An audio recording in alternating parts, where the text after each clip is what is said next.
গণাবাছা শীর্ষস্থানীয় উলামায়ে কেরামকে আমরা দাওয়াত করেছি, একজনও মিস করেন না।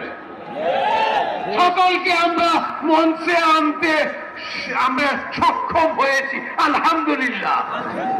আজকের এই মঞ্চ জাতীয় মঞ্চ, আজকের এই মঞ্চ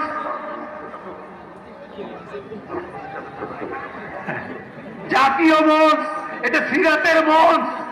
এই মঞ্চ থেকে আমরা ঘোষণা করি 12 রবিউল আউয়ালকে কেন্দ্র করে আমাদের দেশে যে ঈদে মিলাদুন নবীর নামে, জশ্নে জুলুসের নামে, সাইয়্যিদুল আয়াদ নামে, সাইয়্যিদু সাইয়্যিদ আয়াদ নামে যত সব কুসংস্কার বেদাত করা হয়, কোনটাকে ইসলাম অনুমোদন করে না।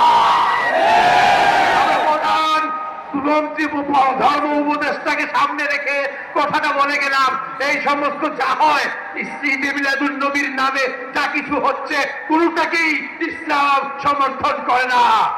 আমাদের অলিপুরি সাহেব একটু আগে বলে গেছেন, ঈদ মাত্র মুসলমানের দুইটা, দ্বিতীয় কোন ঈদ মুসলমানের নাই।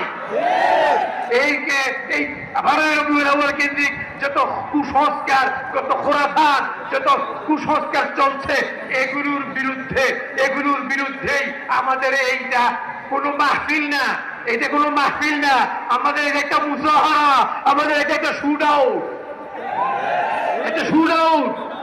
আলহামদুলিল্লাহ। এই জন্য আজকে আমাদের শুকরিয়া আদায় করি যে হযরত তাশরীফ আনছেন, আমার খুবই কাছের মানুষ, এবং আমাদের জুলফিকার আহমদ আপনাদের সকলের পরিচিত, সারা দুনিয়ায় পরিচিত ব্যক্তিত্ব হযরত মাওলানা পীর ফকির জুলফিকার আহমদ নকশবন্দি দামাত বারাকাতুহুম, হযরতের খলিফা আল্লামা খালিদ হোসেন, একজন পীর, একজন নকশবন্দি, একজন মুজাদ্দিদি। আল্লাহ আমাদের সকলকে আমল করার তৌফিক দান করুক। আমি আপনাদের শুকরিয়া আদায় করি দূর দূরান্ত থেকে, এবং সাথে বলবো আলেম খানদানের মানুষ আপনারা জানবেন, শুনে থাকবেন, বাংলাদেশের খতিবে আজম খ্যাত একজন ব্যক্তি ছিলেন হযরত মাওলানা সিদ্দিক আহমদ রাহমাতুল্লাহি আলাইহি। নাম শুনেন নাই? খতিবে আজমের জামাতা আমাদের আজকের প্রধান মেহমান, প্রধান ধর্ম উপদেষ্টা হযরত মাওলানা আফম খালেদ হোসেন দামাত বারাকাতুহু। এখন ইনশাআল্লাহ